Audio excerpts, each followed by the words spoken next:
And so you feel warm on your frontal lobe, but actually you're warm all over your body when you have a fever.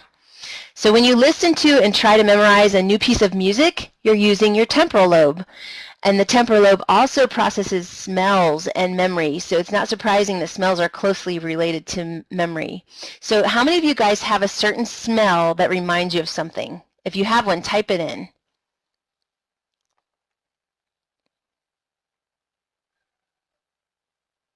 Okay, you've got, okay, what is it? Monkey bread. You have a certain memory that goes with monkey bread.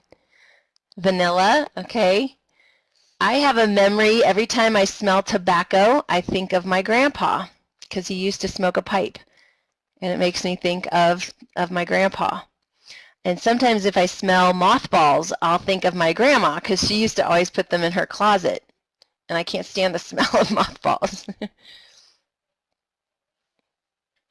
Banana bread, your cousin's shirts. See, all those memories are right there in that section of your brain. Every time you smell that, yeah, or smell that deodorant, right? Yep. Isn't it amazing?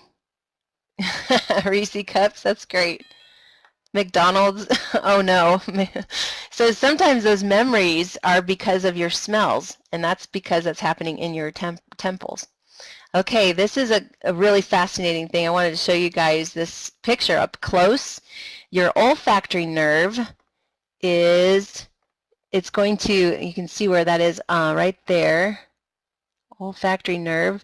This is way down inside your brain, and it's going to take in these smells. So it takes in those odor molecules or whatever it is that you're smelling, a rose or anything, and it's going to go, it goes down your throat too because your nose is open to your throat, but you're smelling it and it hits this olfactory nerve, and then that transmits, it's going to take that scent and it's going to transmit into these receptor cells, and it sends the signal to your brain. Isn't that fascinating?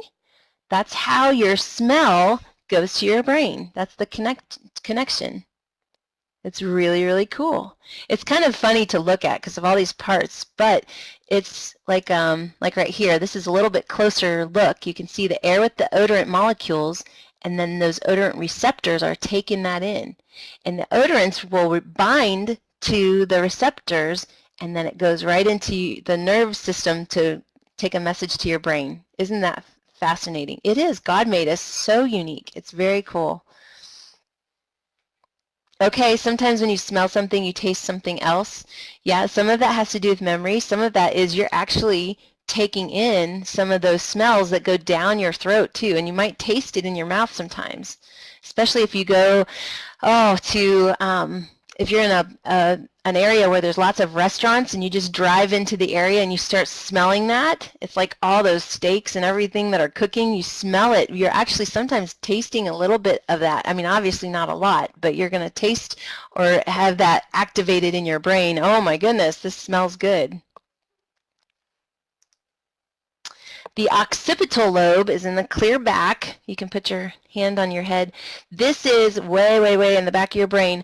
That section of your brain has to do with your eyes. So anytime you see something, anytime you're looking at out the window, or a flash goes before your eyes, or you're staring at something, those are your visual information that's going into your brain. It goes through your eyes, but it goes all the way to the back of the brain, and then it transmits that image into your brain, and you can actually see. And we're going to study the senses next week, so we'll get into the vision a lot more.